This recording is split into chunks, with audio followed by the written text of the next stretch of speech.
Sebelum lanjut ke cerita selanjutnya, yuk subscribe dan like. Absen dulu di kolom komen ya ah. Pagi hari di kediaman kecil Rina dan Bimo terasa hangat, bukan hanya karena matahari bulan Mei yang ramah, tetapi juga karena aroma melati yang samar-samar tercium dari rangkaian bunga di meja tamu. Hari ini adalah hari besar, pernikahan sepupu Bu Ranti, mertua Rina. Bagi sebagian orang, ini adalah perayaan cinta. Bagi Rina, ini adalah arena. Rina berdiri di depan cermin, merapikan kebaya katun sederhana berwarna soft pink yang ia padukan dengan rok batik modern. Pakaiannya elegan, bersahaja, dan nyaman. Sangat kontras dengan apa yang Bu Ranti harapkan dari seorang menantu yang sukses. Ia bekerja dari rumah sebagai pengembang software lepas, profesi yang, meskipun menghasilkan pendapatan bulanan setara manajer senior, selalu direndahkan mertuanya sebagai kerjaan di depan laptop tanpa gaji tetap. Bimo, suaminya yang berhati lembut dan selalu menjadi penyangga emosional Rina, memeluknya dari belakang. "Kamu cantik, sayang. Jangan dengarkan ibu nanti, ya?" bisiknya, merasakan ketegangan di bahu Rina. Rina tersenyum, menyentuh tangan Bimo. "Aku sudah kebal, Mas. Lagi pula, hari ini kita hanya perlu tersenyum dan mengucapkan selamat. Fokus kita adalah Paman Didi." Namun, di balik senyum itu, Rina merasakan desakan yang familiar. Sudah 3 tahun ia menahan diri untuk tidak memamerkan capaiannya. Rekening investasinya membengkak dengan angka yang dapat membeli mobil mewah Dewi, kakak iparnya, secara tunai, 3 kali lipat. Ia memilih merahasiakannya karena ingin dicintai apa adanya, bukan karena uangnya. Namun, kesabaran manusia ada batasnya. Saat mereka tiba di rumah Bu Ranti, suasana sudah ramai. Bu Ranti, seorang wanita parubaya dengan dandanan mencolok dan perhiasan berlebihan, menyambut mereka di teras. Matanya yang tajam segera menyapu penampilan Rina, dan ekspresi kecewa tak dapat ia sembunyikan. "Ya ampun, Rina, hanya ini yang kamu pakai?" Bu Ranti berkata dengan nada yang dibuat seolah-olah berbisik, tetapi cukup keras agar bibi-bibi yang lewat mendengarnya. "Ini pesta pernikahan sepupu ibu, bukan acara arisan RT. Lihatlah, kamu seperti pengasuh yang sedang libur. Apa Bimo tidak memberimu uang untuk membeli kebaya yang lebih layak?" Bimo segera menyela. Suaranya sedikit meninggi. "Bu, Rina terlihat sangat anggun. Kami memang memilih pakaian yang nyaman. Lagi pula, ini pesta keluarga." Bu Ranti mendengus, mengabaikan Bimo sepenuhnya. "Nyaman? Menantu harusnya memancarkan kemakmuran keluarga." "Ah, sudahlah. Ibu jadi malu nanti saat Dewi datang. Kamu harusnya mencontoh kakak iparmu itu. Bekerja di perusahaan multinasional. Gajinya setinggi langit. Setiap tahun ganti tas bermerek. Tidak seperti kamu." Bu Ranti menghela napas dramatis, yang hanya menjadi beban Bimo. Cuma mengandalkan koneksi wifi dan bayaran receh dari luar negeri. "Sampai kapan Bimo harus menanggung kamu?" Rina merasakan hatinya mencelos. Tetapi ia telah berlatih bertahun-tahun untuk menanggapi serangan verbal ini. Ia hanya memasang senyum tipis. Senyum yang bagi Bu Ranti terlihat pasrah, tetapi sebenarnya menyimpan kekejaman yang tenang. "Alhamdulillah, Bu," jawab Rina dengan suara lembut. "Rezeki saya cukup, dan alhamdulillah, saya tidak merepotkan Bimo sama sekali. Justru, Bimo yang paling mendukung pekerjaan saya." "Mendukung? Itu namanya terpaksa, Rina, karena kamu tidak punya pilihan lain." Bu Ranti tidak memberi ampun. "Coba lihat, Bimo bekerja keras di bank, harus menghadapi macet setiap hari. Sementara kamu, duduk manis di sofa, sambil sesekali mengetik. Itu bukan bekerja, itu namanya mengisi waktu luang. Ibu sungguh berharap kamu punya pekerjaan yang jelas, yang bisa dibanggakan di depan keluarga besar." Rina hampir saja menjawab dengan menyebutkan nilai proyek software yang baru saja ia selesaikan, yang setara dengan total gaji tahunan Bu Ranti. Ia hampir saja menyebutkan bahwa ia baru saja menyalurkan dana amal signifikan untuk pembangunan sekolah, sebuah tindakan yang ia lakukan secara anonim. Namun, ia menahan diri. Belum saatnya. Tiba-tiba, ada keributan di jalanan kompleks. Suara klakson mobil mewah yang keras memecah keheningan pagi.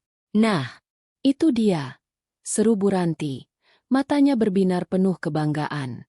Ia bergegas menuju gerbang, meninggalkan Rina dan Bimo yang saling bertukar pandang lelah. Dewi pasti sudah datang, gumam Bimo, ekspresinya antara kesal dan malu.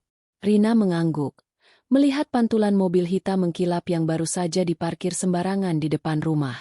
Mobil itu sangat baru, bodinya berkilau, dan logo terkenal di bagian depan menantang semua mata untuk mengaguminya. Rina, si pengembang software rumahan dengan penghasilan 6 digit dolar per bulan, mengendarai sebuah mobil keluarga Jepang berusia 8 tahun yang terawat. Rina menarik napas panjang, meluruskan bahunya. Tawa yang sebenarnya adalah tawa di dalam hati. Mas, katanya pelan pada Bimo. Aku hanya perlu menertawakan kebodohan mereka sejenak. Dan hari ini, aku akan membiarkan mereka puas dengan pameran ini. Tapi aku sudah menyiapkan skenario lain. Bu Ranti kembali dengan Dewi dan suaminya, Rizky. Dewi mengenakan gaun sutra yang jelas mahal dan perhiasan berlian yang mencolok, memancarkan aura kesuksesan yang sangat Bu Ranti puja. Dewi bahkan tidak melirik Rina, seolah Rina adalah perabotan rumah tangga. Lihat, Rina. Bu Ranti berteriak penuh semangat. Mobil baru Dewi. BMW seri terbaru. Rizky baru saja membelikannya secara tunai. Mahal sekali. Mobil kelas atas. Ini baru namanya pasangan sukses. Yang bisa mengharumkan nama keluarga. Bu Ranti kemudian berjalan mendekat ke Rina. Sengaja merendahkan suaranya hingga menciptakan efek dramatis. Dan mengucapkan kalimat yang menjadi pemicu. Nah ini baru anak sukses. Gak kayak menantuku yang cuman jadi beban suami. Kerjanya gak jelas. Bu Ranti menunjuk ke arah mobil mewah itu. Rina tidak marah. Ia hanya merasa geli. Ia mengangkat sudut bibirnya sedikit, menatap Dewi, lalu kembali menatap Bu Ranti. Ia tidak membantah. Ia hanya tertawa. Tawa yang kecil, hampa, tetapi menyimpan rencana besar. Ya, Bu, kata Rina dengan suara yang nyaris berbisik namun terdengar jelas. Mobilnya memang bagus. Semoga mereka senang. Rina mengambil langkah mundur, mengeluarkan ponsel dari tasnya yang sudah tua. Ia perlu mengatur siasatnya. Pengaturan harus dilakukan sekarang, sebelum klimaks pameran ini dimulai. Kehadiran BMW seri terbaru milik Dewi dan Rizky seketika mengubah dinamika suasana di kediaman Bu Ranti. Semua obrolan tentang cuaca, menu makanan, dan kesibukan menjelang pernikahan sepupu Bu Ranti, Paman Didi, langsung terhenti. Mobil itu bukan hanya alat transportasi. Ia adalah monumen bergerak bagi kesuksesan yang didengungkan Bu Ranti. Bu Ranti, dengan wajah berseri-seri dan postur membusung, berdiri di samping mobil, seolah-olah ia adalah salah satu pembuatnya. Ia mengantar setiap kerabat yang datang, mulai dari bibi-bibi yang kepo hingga paman-paman yang sinis, untuk melihat interior kulit dan fitur canggih mobil itu. Lihat, Bu Haji, seru Bu Ranti kepada seorang kerabat yang baru tiba. Ini hadiah ulang tahun Rizky untuk Dewi. Mobil ini dibeli tunai, ya, bukan kredit macam-macam. Mereka memang pasangan berkelas. Kalau mau beli, ya langsung yang paling top. Tidak seperti, yang lain. Kalimat terakhir itu dilemparkan Bu Ranti ke udara, tetapi matanya mengunci pada Rina, yang sedang pura-pura fokus memeriksa notifikasi ponselnya di sudut teras. Dewi, sang pemilik mobil, tampak menikmati sorotan itu.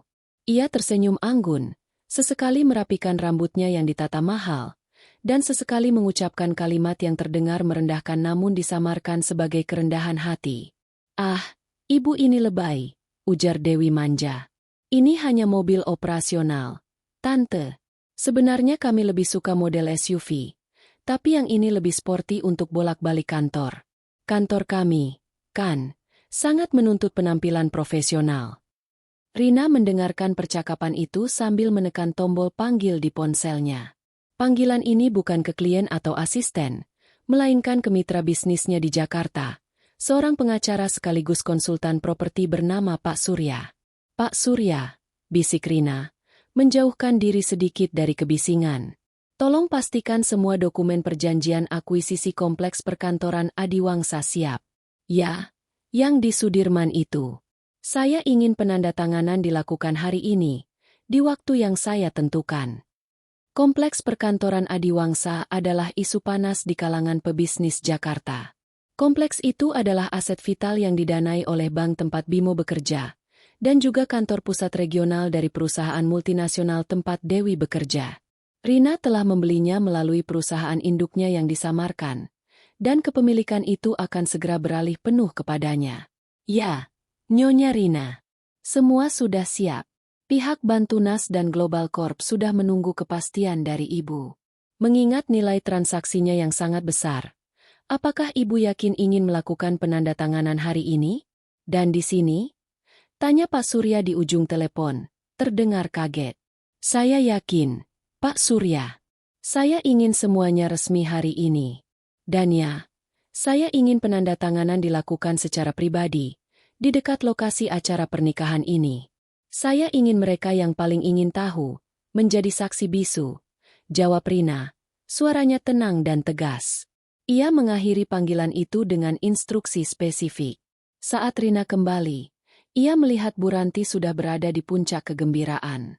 Bu Ranti memimpin Dewi dan Rizky menuju ruang tamu, tempat Bimo dan beberapa kerabat lainnya duduk. Bimo, lihat kakak iparmu ini, kata Bu Ranti, menarik perhatian Bimo. Bimo, coba kamu lihat. Betapa beruntungnya kamu punya istri yang bekerja jelas di bank. Tapi istrimu, Rina, dia harusnya malu. Kerjaan macam apa itu freelance di rumah? Kapan suksesnya? Kapan bisa beli mobil kayak gini? Dewi menambahkan, nadanya penuh kasihan yang menjengkelkan. Iya, Bimo, kamu harus lebih tegas sama Rina. Bilang padanya, kerja itu harusnya punya jenjang karir yang pasti, jam kerja jelas, dan gaji tetap. Kalau cuma di rumah, nanti skillnya ketinggalan. Apalagi kalau cuma jadi beban suami terus. Mobil ini saja, cicilannya per bulan jauh lebih besar dari total pendapatan Rina setahun. Kan, Bu? Bu Ranti tertawa keras, mengiyakan ucapan Dewi. Tentu saja. Mobil ini harga dasarnya saja sudah 5 kali lipat dari aset paling mahal yang dimiliki Rina. Rina, yang tadinya hanya tersenyum simpul, kini tertawa kecil. Itu bukan tawa pasrah, melainkan tawa kemenangan yang ditunda. Ia berdiri di ambang pintu, menyilangkan tangan di depan dada. Betul sekali, Bu, kata Rina, menyambut tatapan penuh superioritas dari Bu Ranti dan Dewi. Mobil ini memang sangat mewah. Sayang sekali, saya harus pergi sebentar. Ada urusan tanda tangan dokumen penting. Selamat menikmati pestanya. Dokumen apa? Sela Bu Ranti dengan nada meremehkan. Palingan kontrak receh dari klien luar negeri. Jangan sok sibuk. Rina, duduk saja di sini. Paman Didi pasti butuh bantuan di dapur. Bukan kontrak receh, Bu, jawab Rina dengan nada datar. Ini berkaitan dengan penawaran akuisisi yang sudah lama saya kejar. Mungkin Ibu dan Dewi akan tertarik. Tapi, sudahlah. Bukan urusan kalian.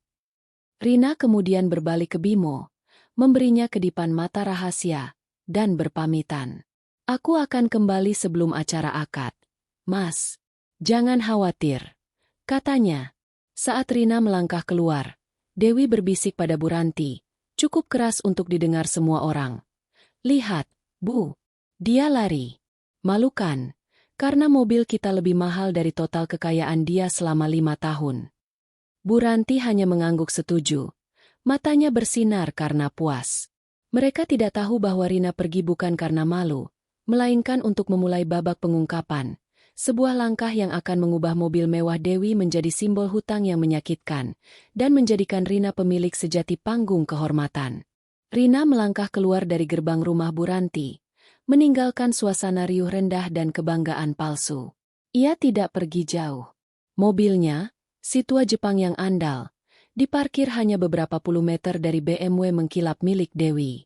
Ia masuk ke dalam mobil, menyalakan mesin pendingin, dan menarik napas lega. Keheningan kabin memberinya ruang untuk berpikir jernih. Di luar, ia bisa melihat Bu Ranti masih sesekali menunjuk ke arah BMW, menjelaskan kepada kerabat lain betapa suksesnya putri sulungnya. Rina menggeleng pelan. Rasa geli membanjiri perasaannya. Mereka terlalu fokus pada lapisan luar. Tidak pernah repot-repot mencari tahu apa yang sebenarnya terjadi di baliknya. Rina membuka laptop kecilnya yang selalu ia bawa dan menyambungkannya ke hotspot pribadinya. Ia membuka beberapa dokumen krusial yang ia sebut sebagai portofolio proyek aset. Tak lama kemudian, ponselnya berdering lagi. Kali ini, itu adalah panggilan video dari Pak Hari, salah satu kepala divisi di perusahaannya, Syntax Solutions. Syntax Solutions adalah perusahaan holding multinasional yang didirikan Rina sendiri, yang bergerak di bidang teknologi keuangan dan real estate, entitas yang sama sekali tidak diketahui keberadaannya oleh Bu Ranti dan Dewi. "Selamat pagi, Nyonya Rina," sapa Pak Hari dengan nada hormat yang mendalam. "Saya melaporkan bahwa tim legal kami sudah mendapatkan konfirmasi final dari Bank Tunas. Mereka setuju dengan harga akuisisi kita, dan penandatanganan akan dilakukan sore ini di kantor notaris terdekat dari lokasi Anda, sesuai instruksi." "Bagus, Pak Hari," jawab Rina. Suaranya kembali ke mode CEO yang tajam dan efisien. "Pastikan semua klausul due diligence sudah final dan tidak ada celah. Dan yang paling penting, saya ingin pengumuman itu dirilis saat saya menginstruksikannya, tidak sedetik pun sebelumnya." "Siap. Kami juga telah menyelesaikan akuisisi mayoritas saham Global Corp," lanjut Pak Hari. "Dengan ini, kita tidak hanya menguasai gedung kantor mereka, tetapi juga memiliki kontrol penuh atas manajemen perusahaan tempat Nyonya Dewi bekerja." Rina mengangguk. Matanya menyipit ke arah gerbang rumah Bu Ranti. Fantastis. Dewi dan Rizky adalah pegawai yang baik, tetapi sayangnya, mereka berada di kapal yang salah. Akuisisi saham itu akan menjadi pengungkapan yang menyenangkan. Inilah intrik Rina, bukan hanya tentang kepemilikan aset properti, tetapi juga kepemilikan atas perusahaan yang menjadi sumber kebanggaan Dewi. Rina bukan hanya membeli gedung, ia membeli otoritas. "Sesuai permintaan Anda, Nyonya Rina," kata Pak Hari lagi. "Kami juga sudah menyiapkan laporan keuangan terbaru Dewi dan Rizky yang didapatkan dari Bank Mitra. Mereka memiliki pinjaman yang cukup besar untuk mobil BMW itu. Dan tampaknya, mereka baru saja mengambil pinjaman tambahan untuk menutupi kerugian investasi yang dilakukan Rizky. Kami punya semua datanya." Rina tersenyum. Ini bukan lagi sekadar pembalasan dendam. Ini adalah strategi bisnis yang kebetulan dapat menyelesaikan masalah pribadi. Ia ingin menunjukkan bahwa kemakmuran sejati adalah kebebasan finansial, bukan tumpukan hutang yang dibungkus mobil mewah. "Pak Hari," ujar Rina, "saya ingin Anda dan tim notaris datang ke lokasi pernikahan sekitar pukul 11 siang, sebelum akad dimulai. Jangan berpakaian terlalu formal. Berpura-puralah menjadi tamu yang salah alamat. Lalu cari saya. Bawa dokumen-dokumen itu, seolah-olah penandatanganan harus dilakukan segera karena alasan mendesak." "Tentu, Nyonya. Saya akan koordinasikan." Total transaksi akuisisi ini mencapai 150 juta dolar USD. Dan Ibu ingin tanda tangan di tengah pesta pernikahan? Itu ide yang luar biasa berani. Pak Hari terdengar kagum. "Terkadang," Rina tertawa kecil, "kita harus memberikan pelajaran dengan cara yang tak terduga. Ini adalah investasi terbaik saya, Pak Hari. Bukan hanya uang, tetapi juga ketenangan batin. Tolong, atur sedemikian rupa sehingga seolah-olah pengumuman ini adalah kejutan yang tidak dapat ditunda." Setelah mengakhiri panggilan, Rina bersandar di kursi mobil. Ia telah mengambil keputusan. Awalnya, ia ingin menyimpan semua rahasia ini selamanya. Ia menikmati ketenangan dan privasi yang diberikan oleh statusnya sebagai freelancer sederhana. Status itu melindungi dia dari sanjungan, hutang piutang, dan drama keluarga. Namun, hinaan dari Bu Ranti hari ini, kalimat "cuman jadi beban suami," telah menjadi batas akhir. Ia sadar, tidak peduli seberapa sukses dan rendah hati ia, Bu Ranti tidak akan pernah menghargainya jika ia tidak berbicara dalam bahasa yang Bu Ranti mengerti. Kemewahan, kekuasaan, dan pengakuan publik. Rina melihat ke arah rumah Bu Ranti lagi. Dewi baru saja keluar dari mobilnya, memegang kunci BMW, dan dengan sengaja memamerkannya kepada kerabat di dekat gerbang. Sebuah flashback singkat melintas di benak Rina. Saat ia baru menikah, Bu Ranti pernah membandingkan pakaian murahan Rina dengan kalung berlian Dewi, mengatakan Rina tidak tahu diri. Baiklah, Bu Ranti, Dewi, gumam Rina sambil mengunci laptopnya. Kalian ingin panggung? Aku akan memberikannya. Dan kali ini, spotlightnya akan diarahkan ke tempat yang paling menyakitkan bagi kalian. Rina mematikan mesin mobilnya. Waktunya belum tiba. Ia masih punya waktu 1 jam untuk menikmati ketenangan sebelum ia kembali ke dalam arena.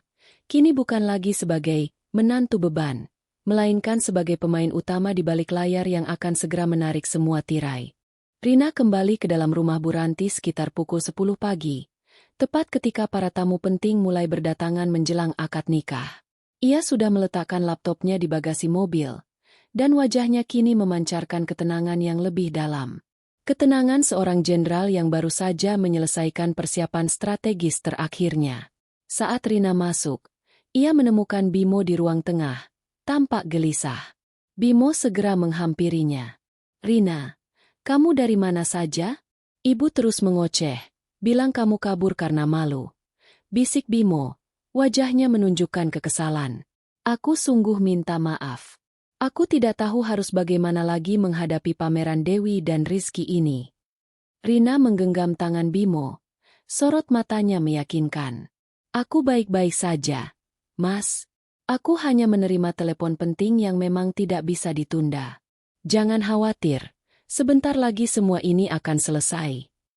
Namun, percakapan mereka terpotong.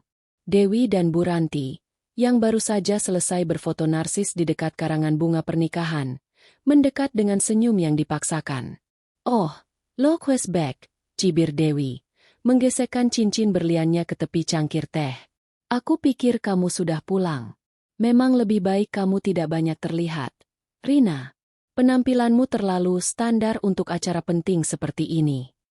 Aku setuju dengan Dewi, timpal Bu Ranti. Rina, kamu lihat Bimo? Bimo bekerja keras. Kamu harusnya memikirkan bagaimana caranya agar penghasilanmu bisa setara dengan cicilan bulanan mobil Dewi. Bukannya malah pergi saat ada tamu penting. Ingat, kamu itu menantu. Citra keluarga tergantung padamu. Rina hanya tersenyum simpul. Senyum yang membuat Bu Ranti semakin geram karena tidak mendapatkan reaksi marah yang diharapkan. Mengapa merahasiakannya? Saat itu, Rina melakukan flashback singkat, mengingat kembali alasan utama di balik keputusannya untuk merahasiakan kekayaan dan identitasnya sebagai pemilik Syntax Solutions. Flashback. 3 tahun lalu, tepat setelah pernikahan mereka, Rina baru saja mendapatkan penawaran proyek besar pertamanya dari perusahaan teknologi di Silicon Valley, menghasilkan pendapatan dalam 6 digit dolar. Ia sangat bersemangat dan berencana membeli rumah untuk mereka berdua, menjauh dari tekanan keluarga Bu Ranti. Namun, saat ia mencoba berbagi berita bahagia itu kepada Bu Ranti, reaksinya tidak seperti yang Rina harapkan. Gaji sebesar itu? Dari mana? Jangan-jangan itu uang haram dari scam internet. Tuduh Bu Ranti. Pokoknya, kalau kamu punya uang, kamu harus sumbang semua untuk melunasi hutang Rizky yang gagal investasi properti. Itu baru namanya menantu berbakti. Rina terpukul. Ia sadar, Bu Ranti tidak melihatnya sebagai seorang individu yang sukses, tetapi hanya sebagai sumber daya finansial yang dapat dieksploitasi untuk mendukung putrinya, Dewi, dan menantunya, Rizky. Akhir flashback. Sejak saat itu, Rina bertekad. Ia akan membangun kerajaan finansialnya sendiri, tetapi ia akan menyembunyikannya dari keluarga ini. Ia ingin melihat apakah Bu Ranti akan menghargainya murni karena karakter dan cintanya pada Bimo, bukan karena angka di rekening banknya. Ternyata, tidak. Bu Ranti justru semakin gencar merendahkan. Rina menyadari, kesuksesan yang diukur dengan uang tidak akan pernah dihargai oleh Bu Ranti jika uang itu tidak datang dari Dewi. Rina memahami bahwa satu-satunya cara untuk menghentikan siklus penghinaan ini adalah dengan menunjukkan kekuasaan finansial yang begitu besar sehingga Bu Ranti dan Dewi tidak akan pernah bisa menutup mata, kekuasaan yang secara langsung memengaruhi kehidupan mereka. Aku ingin membuktikan diri bukan dengan pamer, melainkan dengan hasil nyata. Tapi ternyata kalian hanya mengerti bahasa pamer, gumam Rina dalam hati. Ia memandang lurus ke arah Dewi dan Rizky, yang sedang membicarakan renovasi dapur mahal mereka. Baiklah, Bu Ranti, Dewi, kata Rina dengan suara yang tegas namun tenang, menarik perhatian mereka. Aku rasa kalian benar. Aku harusnya tidak terlalu meremehkan apa yang orang lain banggakan. Bu Ranti mengangkat alisnya penuh kemenangan. Akhirnya kamu sadar. Rina, cepat minta Bimo mencarikan kamu pekerjaan yang layak. Aku tidak perlu mencari pekerjaan, Bu, balas Rina. Senyumnya kini menyiratkan ancaman. Aku sudah memilikinya. Dan aku sudah memutuskan. Penghasilan yang selama ini kalian sebut receh dan tidak jelas, telah memberiku kebebasan untuk melakukan hal-hal yang jauh lebih besar daripada membeli mobil mewah dengan kredit. Rina melirik jam di pergelangan tangannya. Pukul 10.30. Sebentar lagi, Pak Hari dan timnya akan tiba. Ada apa, sih, Rina? Bicara berputar-putar. Kamu mau pamer apa? Palingan laptop baru. Cibir Dewi, menyeringai. Bukan laptop baru, Dewi, tapi aset. Jawab Rina dengan nada misterius. Aset yang kebetulan sangat dekat dengan kehidupan profesionalmu. Rina sengaja tidak menjelaskan lebih lanjut, membiarkan kalimatnya menggantung di udara. Ia ingin menciptakan kecurigaan, ketegangan, dan kebingungan. Rina mengambil langkah mundur, kembali ke dekat Bimo, menunggu saat yang tepat untuk pengungkapan yang akan membuat mereka berdua menyesali setiap kata-kata merendahkan yang pernah mereka ucapkan. Tepat pukul 10.45 pagi, suasana di rumah Bu Ranti semakin padat. Para tamu sudah memenuhi tenda utama di halaman depan, dan kerabat inti berkumpul di ruang tengah. Meskipun acara akad nikah Paman Didi sebentar lagi dimulai, fokus perhatian Bu Ranti tetap terpecah antara mengurus keperluan acara dan memastikan Dewi serta mobil barunya tetap menjadi pusat perhatian. Di tengah hiruk-pikuk itu, Bimo menarik Rina ke sudut teras yang agak tersembunyi, tempat beberapa tanaman hias besar memberikan privasi. Wajah Bimo tampak sangat tertekan. Rina, aku sungguh tidak tahan lagi, keluh Bimo, memijat pelipisnya. Aku tahu kamu kuat. Tapi aku lihat bagaimana ibu dan Dewi terus menyerangmu. Mereka membuatku merasa gagal sebagai suami karena tidak bisa memberimu pekerjaan yang layak di mata mereka. Aku hampir saja tadi membongkar semua rahasia keuangan kita. Jangan, Mas. Jangan sekarang. Desak Rina lembut. Aku tahu kamu berusaha melindungiku. Dan itu sudah lebih dari cukup. Tapi, Mas, hari ini aku ingin mereka mendapatkan pelajaran yang tak akan mereka lupakan. Aku ingin mereka sadar bahwa harga diri seseorang tidak diukur dari merek mobil atau nama perusahaan. Tiba-tiba, suara Bu Ranti terdengar dari arah ruang tamu. Ia sedang berbicara dengan Dewi dan Rizky. Suaranya sengaja dikeraskan. Bimo itu harusnya bersyukur punya adik ipar sepertimu. Dewi, kamu bisa memberinya contoh. Rizky, kamu harusnya memberikan nasihat yang keras pada Rina. Bilang padanya, kalau freelance itu tidak akan pernah bisa sukses. Cuma membuang waktu dan koneksi internet. Rizky, yang selalu mengikuti alur Bu Ranti, menyahut dengan nada yang seolah-olah bijaksana. Betul, Bu Ranti. Rina harus melihat realitas.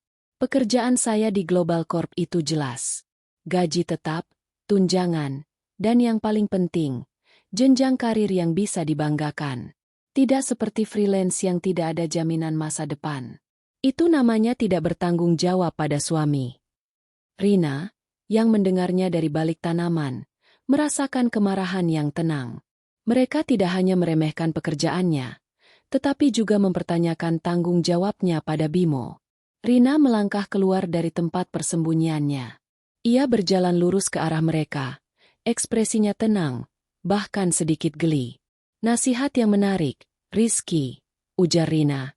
Tatapannya menembus Rizky. Aku hargai perhatianmu pada masa depan kami. Dewi menyilangkan tangannya. Bukan perhatian, Rina. Itu realita. Kamu harus bekerja lebih keras agar tidak membebani Bimo terus-menerus. Buktikan kamu bisa membeli aset besar, seperti kami membeli mobil ini. Aset, ya. Rina mengulang kata itu perlahan. Aku setuju. Aset itu penting. Tapi, Dewi, Rizky, apakah kamu tahu bedanya aset dan liabilitas? Dewi dan Rizky saling pandang. Tampak bingung dengan pertanyaan filosofis mendadak dari Rina. Bu Ranti langsung memotong. Sudahlah, Rina. Jangan sok tahu soal bisnis. Kamu itu tahunya cuma coding di depan laptop. Lebih baik kamu bantu Bibi di dapur. Bukannya malah sok pintar tentang aset. Rina tidak gentar. Ia melanjutkan. Fokus pada Rizky. Rizky, apakah kamu tahu, kompleks perkantoran yang menjadi kantor utama Global Corp, perusahaan tempatmu bekerja, itu baru saja berpindah ke pemilikan. Kabarnya, pemilik baru itu sangat ketat soal kontrak dan sewa. Itu akan memengaruhi perusahaanmu. Mendengar nama Global Corp, Rizky dan Dewi terkejut. Ekspresi mereka berubah dari sinis menjadi sedikit panik. Global Corp adalah segalanya bagi mereka. Sumber kebanggaan mereka. Kamu dapat berita dari mana? Tanya Rizky. Nadanya tidak lagi sombong. Jangan menyebar rumor. Global Corp itu perusahaan raksasa. Mustahil gedung kantor pusatnya berpindah tangan begitu saja. Oh, aku dapat beritanya dari sumber yang sangat terpercaya. Jawab Rina dengan senyum penuh rahasia. Ia sengaja mengalihkan pandangan keluar jendela, seolah-olah sedang melihat sesuatu yang penting. Lagi pula, tambah Rina, kembali menatap mata Dewi. Aku tidak menyangkal aku sedang sibuk. Aku harus segera pergi untuk menandatangani beberapa dokumen penting yang berhubungan dengan aset besar yang ku kejar. Mungkin ini akan memengaruhi banyak hal, termasuk beberapa pinjaman yang didanai Bank Tunas. Bank Tunas adalah bank tempat Bimo bekerja.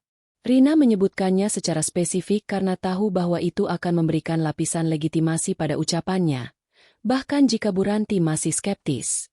Lihat, dia mulai mengarang cerita lagi, Bu. Dewi berbisik tajam kepada Bu Ranti. Dia sengaja mengancam kita dengan omong kosong tentang Global Corp dan pinjaman. Jangan percaya. Aku hanya mengatakan, Dewi, bahwa yang terlihat kokoh dari luar, terkadang di dalamnya rapuh. Mobil mewahmu itu terlihat luar biasa. Tapi seberapa kokohkah pondasi keuangannya? Rina menatap tajam ke arah kunci mobil BMW yang dipegang erat oleh Dewi. Saat ketegangan mencapai puncaknya, Rina melihat apa yang ia tunggu-tunggu.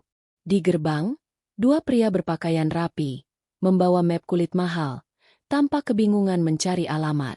Salah satunya adalah Pak Hari, dan yang lainnya adalah notaris. Waktu Rina telah tiba. Nah, kata Rina, suaranya meninggi sedikit, menarik perhatian semua kerabat yang kebetulan berada di dekatnya. Tampaknya urusanku sudah datang. Aku harus menyelesaikan transaksi ini segera. Aku permisi dulu. Rina berjalan cepat menuju pintu depan, sementara Bu Ranti, Dewi, dan Rizky saling pandang, bingung dan mulai khawatir. Mereka mengira Rina hanya mengarang-ngarang, tetapi kedatangan dua pria berjas di hari pernikahan itu terasa terlalu kebetulan untuk diabaikan. Pukul 11 pagi. Gerimis kecil mulai turun, menambah suasana tegang yang sudah tercipta. Rina berjalan menghampiri dua pria yang berdiri canggung di gerbang, menarik perhatian beberapa tetangga yang juga mulai berdatangan. Pak Hari, terima kasih sudah datang secepat ini. Sapa Rina dengan senyum profesional. Dan Bapak Notaris, mari masuk sebentar. Pak Hari, sang kepala divisi di Syntax Solutions, mengangguk singkat. Nyonya Rina, maaf kami terpaksa mendatangi Anda. Urusan akuisisi ini mendesak. Pihak Bank Tunas meminta penandatanganan dilakukan sebelum siang hari, mengingat ada masalah internal mendadak terkait pengalihan aset. Percakapan ini, meskipun diucapkan dengan volume normal, terdengar seperti petir di telinga Bu Ranti, Dewi, dan Rizky. Mereka segera mendekat ke pintu depan, mencoba menguping. Bank Tunas? Akuisisi? Aset? Bu Ranti berbisik kepada Dewi. Dia ini bicara apa? Jangan-jangan dia terlibat kasus penipuan. Dewi menyilangkan tangannya. Wajahnya mulai menunjukkan keraguan. Mungkin dia hanya menyewa aktor, Bu, untuk membuat kita terkesan. Dia kan freelancer drama. Namun, Rizky tampak pucat. Ia bekerja di Global Corp, salah satu perusahaan yang sangat erat kaitannya dengan Bank Tunas.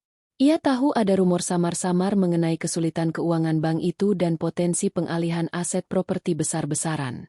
Saat Rina, Pak Hari, dan notaris duduk di sofa teras yang agak tersembunyi, Paman Adi, sepupu Bu Ranti yang bekerja di dunia properti, tiba-tiba masuk sambil membawa berita panas. "Tante Ranti, kamu dengar tidak?" Tanya Paman Adi. Matanya terbelalak karena terkejut. Bank Tunas sedang kacau. Kabarnya, salah satu aset properti terbesar mereka, yang mereka gunakan sebagai jaminan utang, baru saja diakuisisi oleh seorang investor asing misterius. Aku dengar, ini akuisisi besar yang akan mengguncang pasar properti Jakarta. Nilainya ratusan juta dolar. Bu Ranti, Dewi, dan Rizky membeku di tempat. Kata-kata, Bank Tunas, akuisisi, dan aset properti terbesar bergaung di telinga mereka. Bu Ranti mencoba merasionalisasi. "Ah, Paman Adi, itu pasti gosip. Urusan bank dan bisnis besar. Tidak ada hubungannya dengan kita." Ia lalu menunjuk Rina. "Apalagi dengan menantuku ini, dia cuma mengurus software kecil-kecilan." Namun, Paman Adi tidak mendengarkan. Ia menatap Rina, Pak Hari, dan notaris yang sedang membuka map kulit. Ia mengenali logo di map Pak Hari, logo perusahaan konsultan hukum yang sangat elit dan hanya melayani transaksi kelas kakap. "Tunggu sebentar," kata Paman Adi, mendekat ke arah Rina dengan hati-hati. "Saya rasa saya kenal logo itu. Kalian dari firma hukum Tirtayasa? Mereka biasanya menangani klien dengan transaksi di atas 50 juta dolar. Rina mengangkat kepalanya dan tersenyum pada Paman Adi. "Selamat pagi, Paman." "Ya, kami sedang menyelesaikan beberapa dokumen akhir." Mata Rizky langsung tertuju pada dokumen yang terbuka di meja. Ia mengenali logo Bank Tunas di salah satu sudut kertas. Jantungnya berdebar kencang. Ia ingat betul. Bank Tunas adalah sponsor utama dan kreditur terbesar dari perusahaan tempat ia dan Dewi bekerja, Global Corp. Dewi, yang tadinya sinis, kini mulai gelisah. Ia menarik lengan suaminya. "Rizky, kenapa kamu diam saja? Bilang pada mereka kalau Rina hanya membual." Rizky menelan ludah. "Bebu, bukannya membual. Akuisitor yang Paman Adi sebutkan itu adalah berita besar. Itu akan memengaruhi Global Corp. Kabarnya, perusahaan akuisitor itu sangat agresif dan menargetkan kantor pusat kami, Kompleks Perkantoran Adiwangsa." Rina mengambil kesempatan ini. Ia menatap Rizky, memberikan senyum yang dingin. "Kompleks Perkantoran Adiwangsa? Kebetulan sekali. Itu adalah aset yang sedang saya urus saat ini, Rizky. Saya harus segera menandatangani dokumen pengalihan kepemilikan." Seketika, rumah itu hening. Bu Ranti memandang Rina dengan tatapan tidak percaya, seperti baru melihat hantu. Dewi tampak seperti patung, dengan kunci BMW masih tergenggam erat. "Kakakmu bilang apa, Rina? Kamu mengakuisisi gedung kantor pusat Global Corp?" Bu Ranti berkata, suaranya terdengar tercekat. "Tidak mungkin. Itu mustahil. Itu properti raksasa." Rina mengambil pulpen yang disodorkan notaris. "Mungkin bagi sebagian orang, membeli mobil mewah adalah puncak kesuksesan, Bu Ranti," kata Rina. Suaranya tegas dan jelas. Ia menoleh ke arah Bu Ranti, memastikan setiap kata terdengar. "Bagi saya, kesuksesan adalah mengendalikan aset-aset yang mendanai perusahaan-perusahaan besar. Dan ya, saya membeli kompleks perkantoran Adiwangsa." Rina membubuhkan tanda tangannya di atas dokumen. Tindakan itu, sederhana namun monumental, langsung mengakhiri era penghinaan yang ia terima. Bu Ranti dan Dewi masih mencoba menyangkal realitas, tetapi wajah Rizky yang memucat sudah menjadi pengakuan. Tanda tangan Rina pada dokumen akuisisi kompleks perkantoran Adiwangsa, senilai ratusan juta dolar, terasa seperti guntur yang tak terduga di tengah hari yang cerah. Notaris dan Pak Hari dengan sigap membereskan dokumen, bertukar beberapa kata teknis terakhir dengan Rina, dan bersiap untuk pergi. Bu Ranti, Dewi, dan Rizky masih berdiri terpaku di dekat ambang pintu, menyaksikan semua itu. Keterkejutan mereka bercampur dengan rasa tidak percaya yang mendalam. Ini pasti lelucon, seru Dewi, berusaha keras mempertahankan citra superiornya. Rina, kamu dibayar berapa untuk sandiwara ini? Kamu menyewa mereka, kan? Untuk membuat kami merasa malu. Rizky, sebaliknya, mulai berkeringat dingin. Ia tahu betul betapa krusialnya kompleks Adiwangsa bagi stabilitas Global Corp. Dewi, diam dulu, bisik Rizky, menarik lengan istrinya. Ia menoleh ke Rina, matanya dipenuhi kecemasan. Rina, Anda benar-benar investor di balik Syntax Solutions? Perusahaan teknologi yang mengakuisisi aset properti Bank Tunas. Rina tersenyum. Kali ini bukan senyum dingin, melainkan senyum puas yang penuh kemenangan. Ya, Rizky. Syntax Solutions adalah perusahaanku. Dan aku, Rina, freelancer di rumah, adalah CEO-nya. Pengakuan itu menghantam Bu Ranti seperti pukulan keras. Semua kerabat yang mendengar, termasuk Paman Adi, kini berkumpul dengan ekspresi takjub. Mereka menatap Rina, lalu bergantian menatap mobil BMW di luar, dan kembali menatap Bu Ranti yang kini wajahnya memerah. Tidak mungkin. Anakku, putriku, Dewi, yang bekerja di Global Corp, adalah anak yang sukses. Kamu hanya menantu yang kerjanya tidak jelas. Bu Ranti meracau, berpegangan pada Dewi. Pak Hari, kepala divisi Rina, merasa inilah saatnya untuk memberikan validasi. Ia mendekat ke Bu Ranti dengan sopan. Maaf, Bu. Kami dari Syntax Solutions, perusahaan milik Nyonya Rina. Nyonya Rina tidak hanya mengakuisisi kompleks perkantoran Adiwangsa. Beliau juga baru saja menyelesaikan akuisisi mayoritas saham Global Corp, kata Pak Hari dengan tenang. Kata-kata itu bagaikan runtuhnya pilar. Apa? Rizky tersentak mundur, hampir menabrak vas bunga. Mengakuisisi saham Global Corp, perusahaan tempat kami bekerja? Itu artinya. Itu artinya, Rina menyambung dengan suara pelan dan mantap, bahwa aku, si freelancer, receh, yang kalian anggap beban suami, sekarang adalah pemilik perusahaan tempat kalian berdua bekerja. Dewi limbung, harus dipegangi oleh Bu Ranti. Semua mata di ruangan itu kini tertuju pada Dewi dan Rizky, menanti respons mereka. Dari menantu yang dihina, Rina kini berubah menjadi atasan mereka, dan lebih parahnya lagi, ia adalah pemilik gedung tempat mereka mencari nafkah. Kamu membohongi kami selama ini, teriak Dewi. Air matanya mulai menggenang, tetapi bukan karena sedih, melainkan karena malu dan marah. Kenapa kamu melakukan ini, Rina? Kamu sengaja membuat kami terlihat bodoh. Aku tidak pernah membohongi kalian, Dewi, jawab Rina, pandangannya lurus. Aku hanya memilih untuk tidak pamer.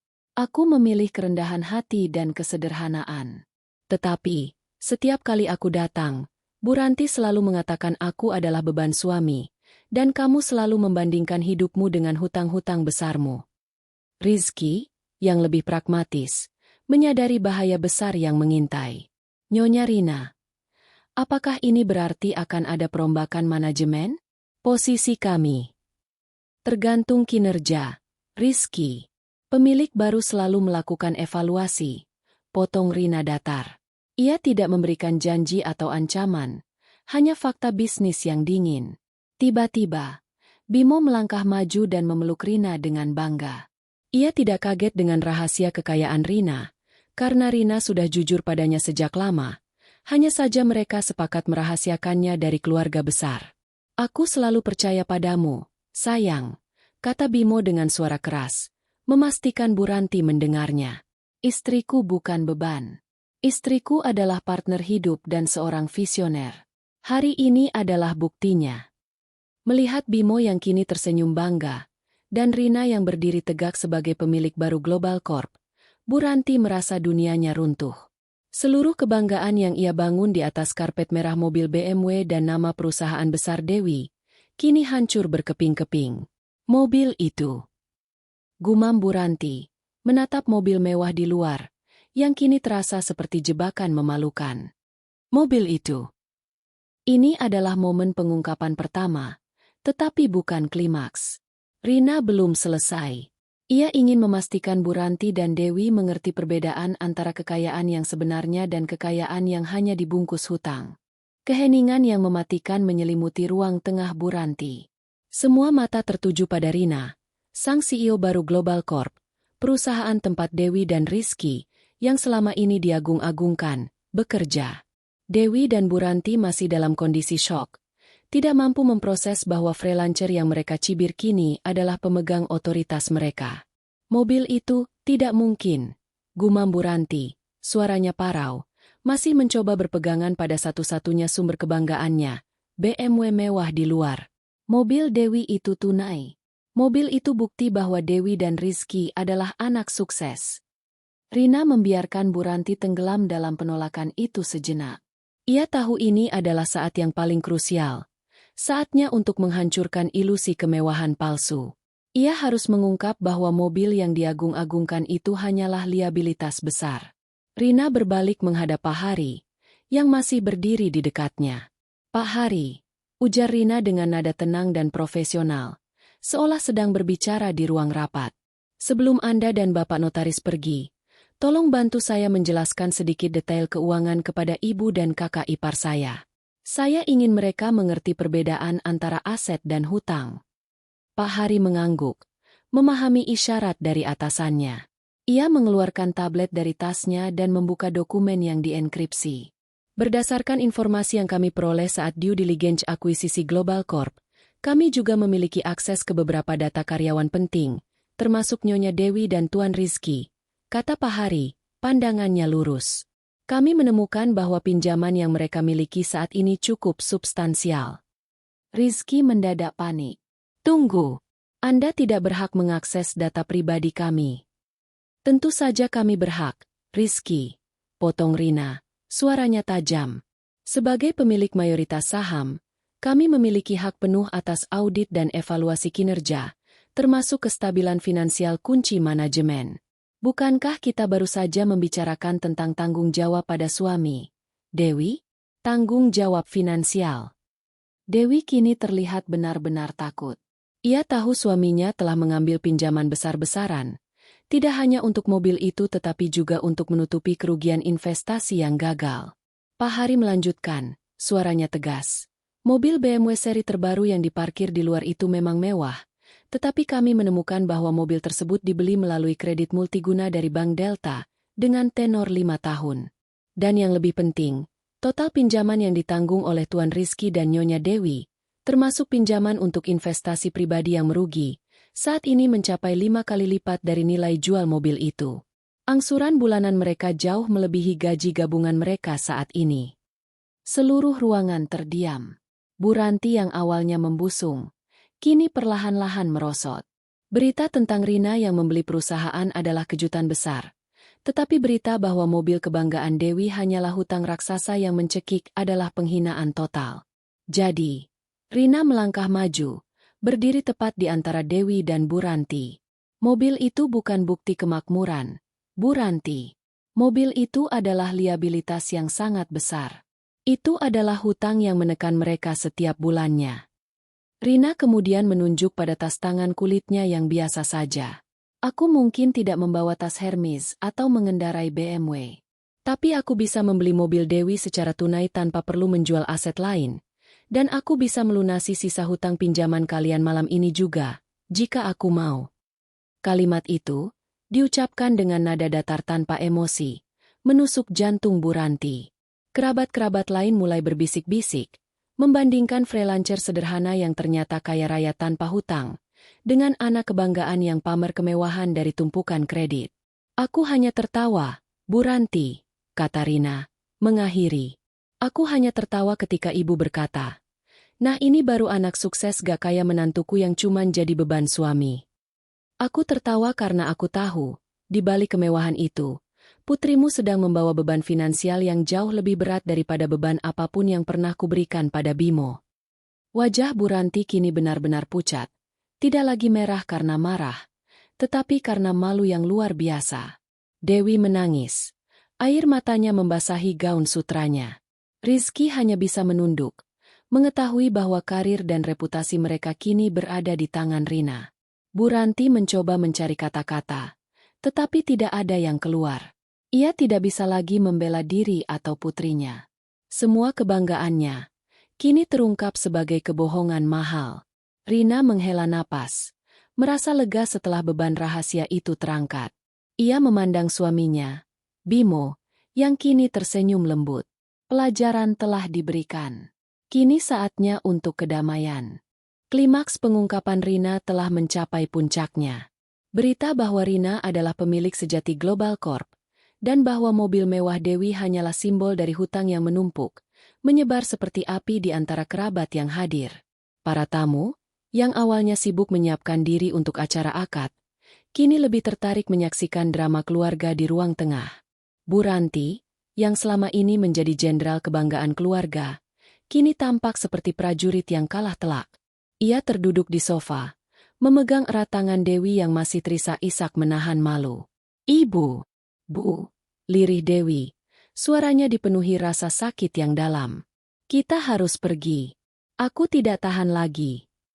Rizky, dengan wajah tertunduk, berjalan cepat ke arah Rina. Ia tidak lagi melihat Rina sebagai menantu yang lemah, melainkan sebagai atasan yang memegang kendali penuh atas nasib profesionalnya. "Nyonya Rina," kata Rizky. Nadanya berubah 180 derajat menjadi memohon. "Kami mohon, jangan libatkan masalah profesional kami dengan masalah keluarga ini. Kami akan bekerja keras. Kami janji akan melunasi semua pinjaman. Tolong, jangan merombak tim kami di Global Corp." Rina menatap Rizky dengan mata tenang. "Rizky, masalah keluarga adalah masalah keluarga. Masalah profesional adalah masalah profesional. Kinerja akan diukur. Itu pasti.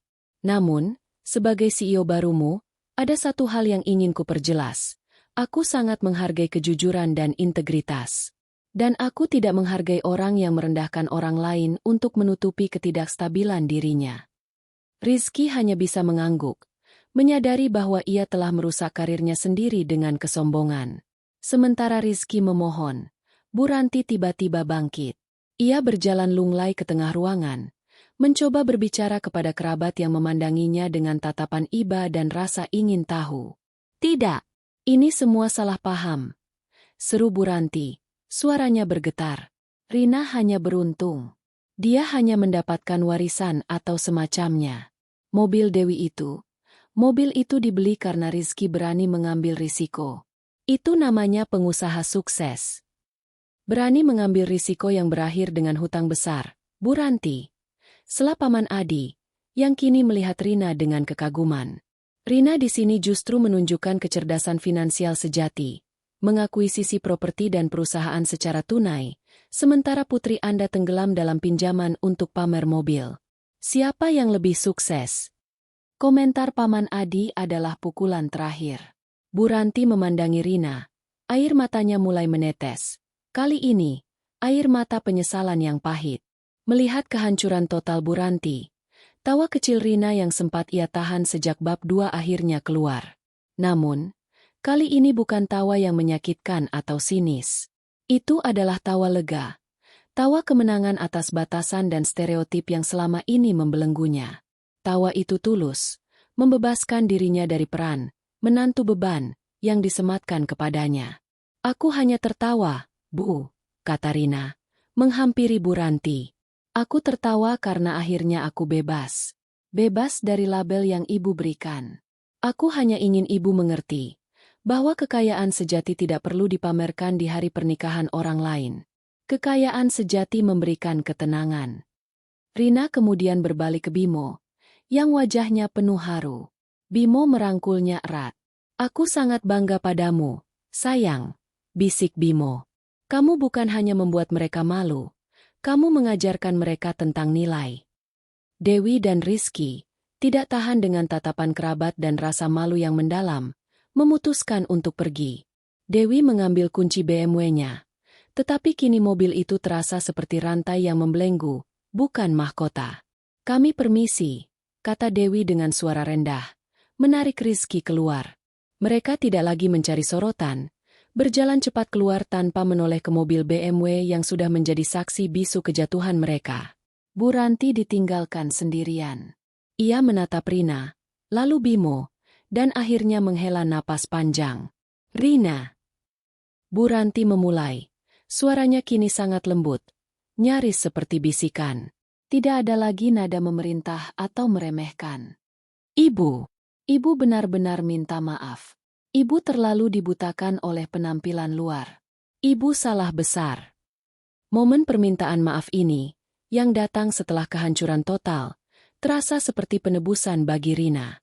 Setelah Dewi dan Rizky pergi, Bu Ranti ditinggalkan sendirian di tengah kerumunan kerabat yang kini menatap Rina dengan pandangan baru, penuh hormat dan kekaguman. Air mata Bu Ranti bukan lagi air mata amarah, melainkan campuran rasa malu, penyesalan, dan kesadaran yang pahit. Ia bangkit dan berjalan perlahan menuju Rina. Posturnya yang biasa tegak kini tampak layu. Rina, ulang Bu Ranti, suaranya tercekat. Ibu tidak tahu harus berkata apa. Semua yang ibu katakan kepadamu selama ini, semua hinaan, semua perbandingan. Ibu benar-benar tulus meminta maaf. Rina menatap ibu mertuanya. Ia melihat kerapuhan di balik lapisan keangkuhan yang selama ini menyelimuti Bu Ranti. Rina tahu, kemenangan sejatinya bukanlah membuat Bu Ranti malu, melainkan mendapatkan pengakuan tulus dari ibu suaminya.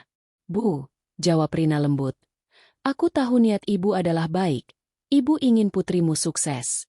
Tapi cara ibu, dengan merendahkan dan membandingkan, itu melukai kami. Terutama Bimo. Dan ibu salah besar tentang aku. Bimo melangkah maju dan merangkul ibunya. Bu, Rina melakukan ini bukan untuk menyakiti ibu. Dia hanya ingin ibu mengerti bahwa kesuksesan tidak selalu berteriak.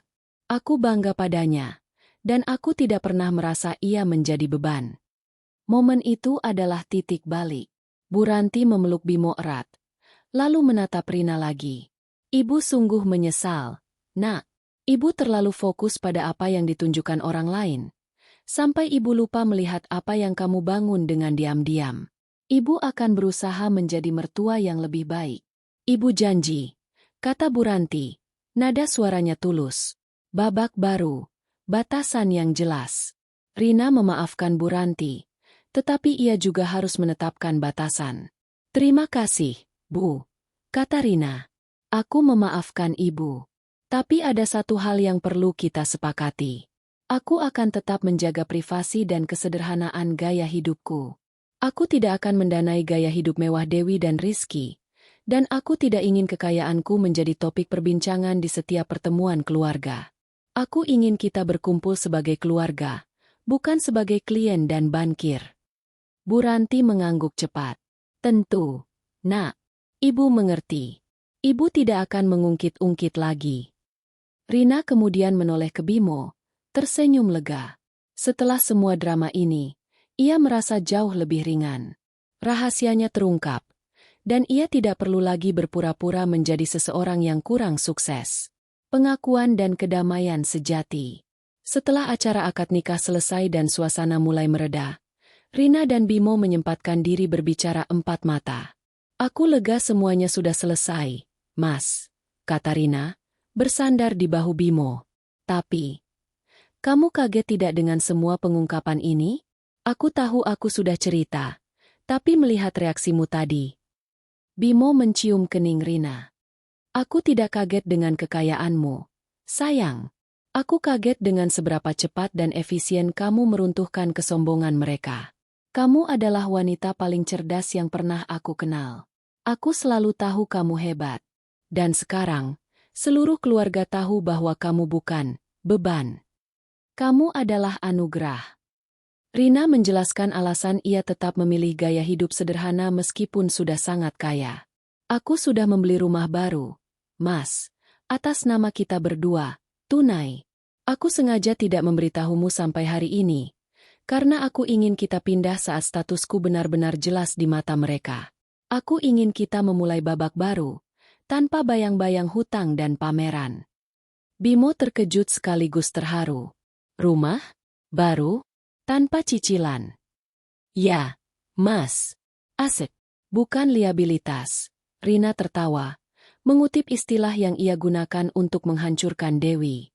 Rumah itu sederhana, nyaman, dan jauh dari kebisingan. Kita bisa kerja di sana, dan kamu tidak perlu lagi pusing dengan macet setiap hari. Rina telah mencapai lebih dari sekadar pembalasan dendam. Ia mendapatkan rasa hormat dari keluarganya dan menetapkan fondasi kuat bagi hubungannya dengan Bimo. Mereka memilih untuk tetap mengendarai mobil lama Rina dan menghindari kemewahan mencolok, karena mereka telah belajar bahwa kebahagiaan sejati terletak pada kedamaian batin dan kebebasan finansial, bukan pada pujian yang datang dari penampilan luar. Penutup. Rina, si freelancer yang dianggap beban suami, akhirnya menunjukkan bahwa ia adalah arsitek kehidupannya sendiri. Sementara Dewi dan Rizky harus menghadapi krisis profesional dan finansial akibat keangkuhan mereka, Rina dan Bimo memulai babak baru mereka, kaya raya, bahagia, dan bebas dari hutang. Mereka tetap bersahaja, karena mereka tahu, kekuasaan sejati tidak perlu memamerkan kunci mobilnya.